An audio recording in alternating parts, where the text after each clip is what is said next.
We are here with Harriet Sharp, well-known musician. Got a single coming out soon. We're going to ask her a few questions. Harriet, first of all, thanks for being with us today. Thanks for agreeing to do this. First thing I'd like to ask is what drew you to music? Yeah, well, I don't think anything really drew me to it. I just think, from the moment that I was born, I was, born to do it. And obviously that's why I've produced, the work I've done, because I've been doing it for so long. Yeah. So, it was just always there. I mean, around the house, my father and mother used to listen to, loads of music, the greats, great musicians, and just kind of found me as well, and it's just something I wanted to do. So yeah. Who encouraged you? I don't think I needed anyone encouraging me. I mean, I've got a great, positive aspect within me that if I want to do something, then I'll do it, and I'll succeed to the best I can.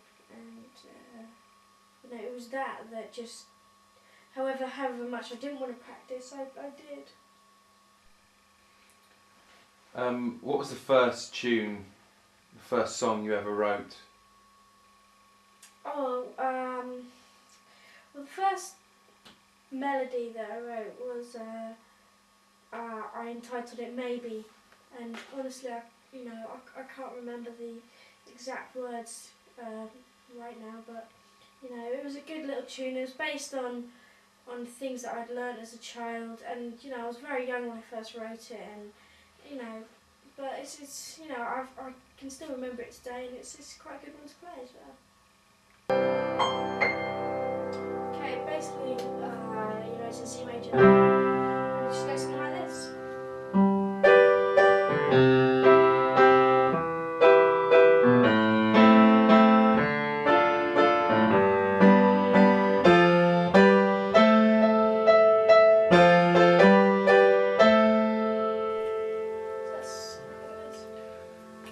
So a lot of your music, we started writing music quite young. I was wondering how the experiences, your growing up experiences, how did they influence your music?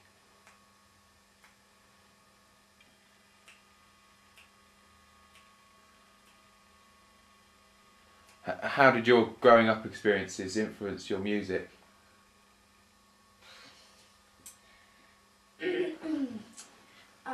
Yeah. Sorry, what? Ask again. How did the experiences of you growing up, how did they influence the music that you made? Well, I mean, obviously, if you know anything about composing, you know that it's just something that you do for recreational purposes. Okay. Yeah. You're not learning anything or anything. You're there. You're creating. So obviously, if whatever's going on in your life, that's going to come out in your mood, in what you create. So, I mean, when I wrote Staples, I just got back from work experience, and and I had that kind of sense of independence, freedom, and stuff. Yeah. And so Staples is quite a bouncy song, and obviously the words represent the working environment. So that's obviously they do reflect what's going on in your life. Sorry. With Staples, it is a very powerful song that does mean a lot to a lot of people. But because it does seem to be talking to those people who do have quite a numbing job, and the sense of boredom, the sense of depression felt by those people. Were you writing the song for them? No, I mean anyone who's listened, to the words, to the song. You just it's not about depression or anything. It's just about the system, fighting against the system of there's the boss figure. Yeah. So it's just how every office is the same, and that's, and that's why so many people can relate to it, I suppose, is because it's like so many people's offices, and that's really what I wanted to, it wasn't a moan or anything. It was just stating how we live our lives today. I mean, especially in the South, so many people are working in offices, and they're all the same. You don't get the factory banter that you did, at the start of the last century. So, it's just about how, these days we're all the same. Kind of a lack of community spirit, maybe, and how the staples are a metaphor for the friends and companions that we've lost. Yeah, they do work better than paperclips. Is what I'm trying to say, is that the way we're working now. So not only is it metaphor, but it is actually true, is what you're saying. Oh, yeah. Do you think staples work better than paperclips? Yeah.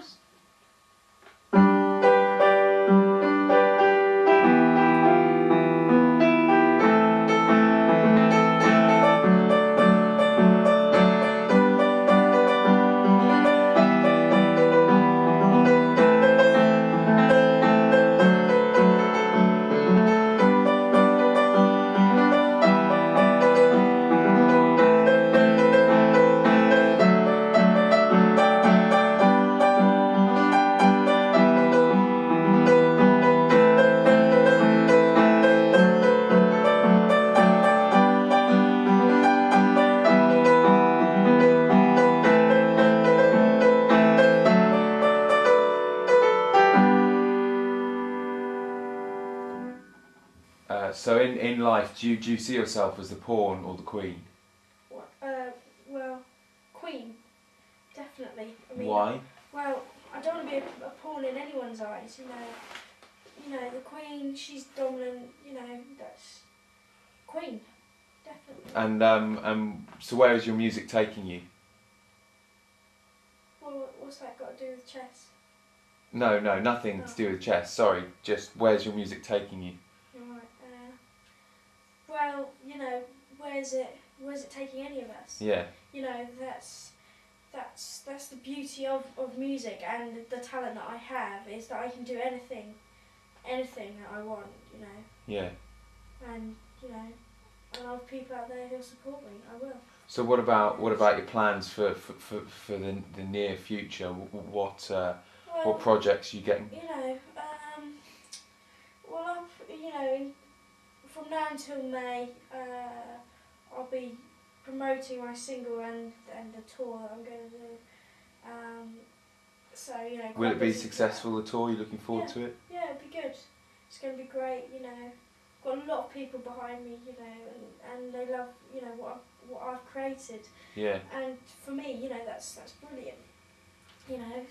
To live like that. What about long-term goals in the future? I mean, well, where do you see yourself? Where do you see yourself at the end of the day? At the end of the road? At the end of the road, you can't say. The end of the road might be when I finish this interview and I fall over and I'm paralysed or something. You just you can't do things, and you can't plan that far ahead. So. Is that your philosophy? Like, make sure you don't get paralysed. What do you mean, make sure you don't get paralysed? Well, just do stuff for the now. No, well, you're asking me where what's going to be at the end of the road. No, Yeah. I'm sorry, I'm not. I'm not psychic, so who can say? Do you think? I think that's a bit of a naive attitude for you to. Do you think musicians? Ask. But do you think musicians have a supernatural quality? Do you think they can be? I think no. Musicians are no more different or any superior than anyone else. Right. We've got this talent, to use, and we're doing it. Whereas most people are just sitting around, not. They've probably got other talents, not as good as ours, but they've got other talents and they're not using it. Yeah. And where will you end up? When? At the end. I don't know. Who knows? Where are you going to end up? Stupid question.